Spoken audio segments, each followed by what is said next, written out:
On the brief this morning is a race against time by security agencies who are fine-tuning plans in preparation for the nationwide planned protest, which is why the Inspector General of Police, Mr. Kayode Egbetokun, is again re-emphasizing readiness of the force to protect all peaceful protesters. At a closed-door meeting with the heads of paramilitary agencies, the IGP says the police and other security agencies will be provided with body cams to monitor their activities. He explains that the security agencies will be under no circumstance allow a repeat of the 2020 NSAS where lives and property were lost.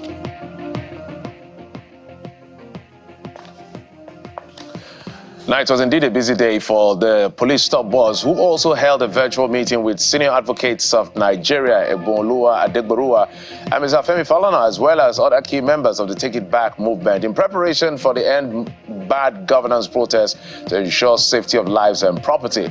The IGP highlights the need to maintain public order and safety during the planned protest, while acknowledging the group's right to freely assemble and express themselves through peaceful protests, and the force's obligation to facilitate such rights within the confines of the law. In a statement by the force PRO, Muyiwa Adejobi, the IGP advised the Take It Back movement, who have indicated their interest to protest, to liaise with the state commissioners of police to coordinate and plan the protest in a manner that ensures the safety of participants and the general public. He advised against unplanned procession, open and unnecessary processions due to potential danger they pose, and proposed the exercise should be confined to a venue.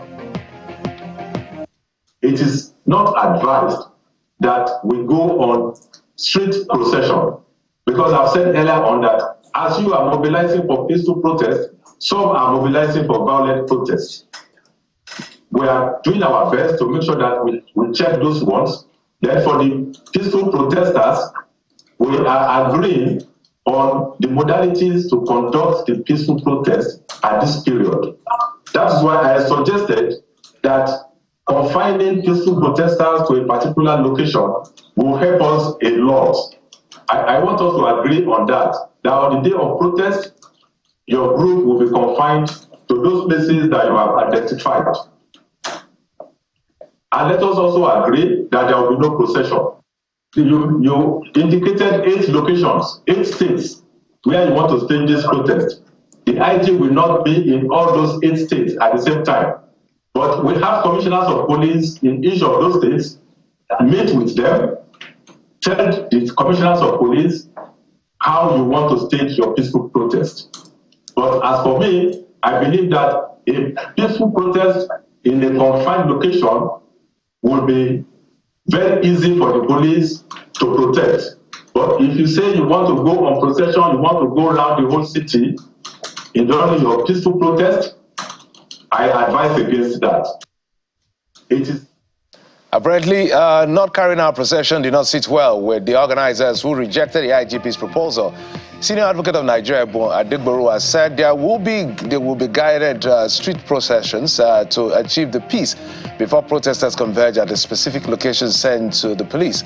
Mr. Adegboruwa argued that the attention of the police should rather be focused on thugs and groups threatening fire and brimstone. He said the organizers cannot give a specific number of people who would participate in the protest, as Nigerians have been invited to join the rallies, and the senior lawyer assured the IGP that the organizers are not destructive. In the meantime, managers of the 256 custodial centers in Nigeria are not leaving anything to chance, as the centers have now been marked red zones whose sanctity must not be violated under any guise. That declaration and warning is coming from the Controller General of the Correctional Centers, Mr. Haley Nababa, in a statement by the service spokesperson, Abubakar Umar.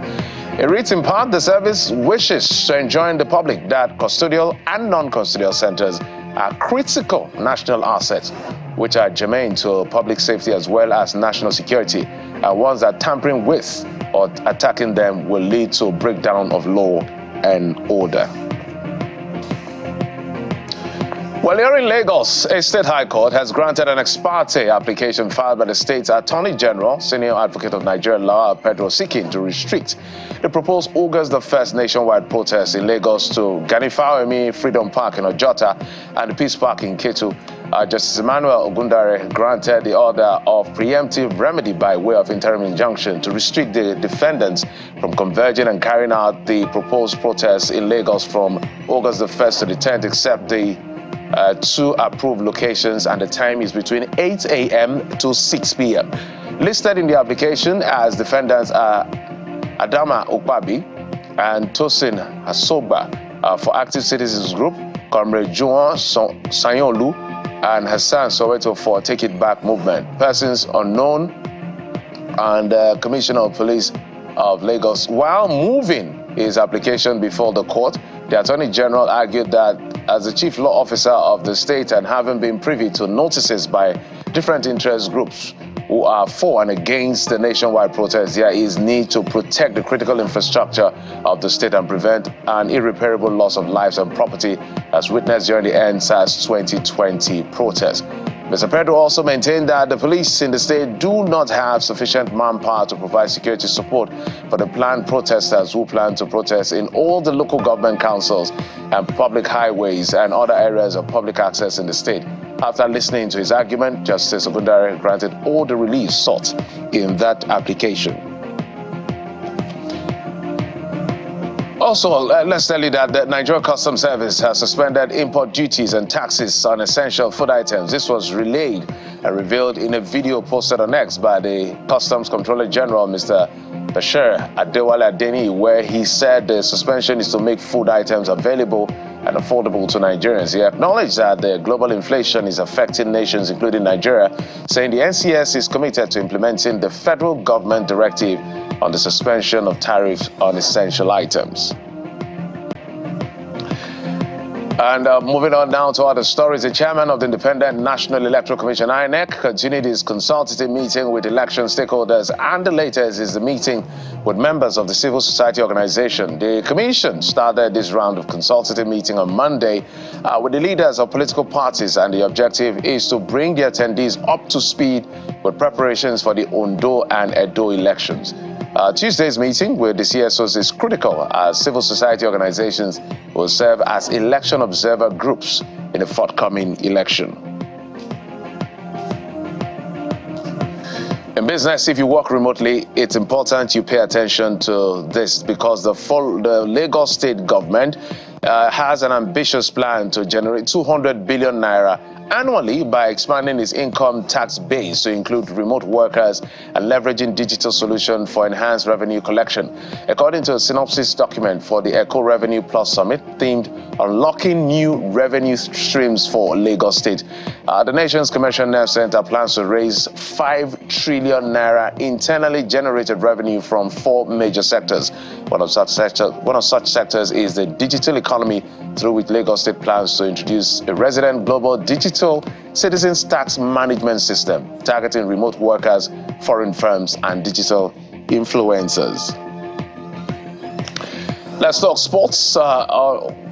Yes, it's not sports. Yes, let's get to the international scene. It was an emotional moment for hundreds who gathered for a vigil in Southport, that's in England, where 3 girls were killed in a mass stabbing on Monday. The 3 little girls, their name Baby King, 6 years old, Elsie Dot, Stakombe, 7, died on Monday. Alice Da Silva Agra, who is 9, died in the early hours of Tuesday. According to local police, 5 children and 2 adults remain in critical conditions after the attack at a Taylor Swift-themed dance class. The class was organized by Link Lucas, and people have paid tribute to her bravery, but her condition is not known, while a male resident has been called a hero by intervening in that particular attack.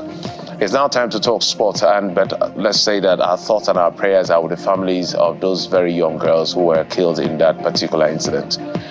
Away from that, although swimming dominated Tuesday at the Paris Olympics, the U.S. women have won gold after scoring silver in the Tokyo Games in gymnastics. Simone Biles and Jordan Chills competed in all 4 events. Sonny Lee did bars, beam, and floor, and Jade Carey competed in vault. Olympic newcomer Hesley Rivera didn't compete, but still earned a medal.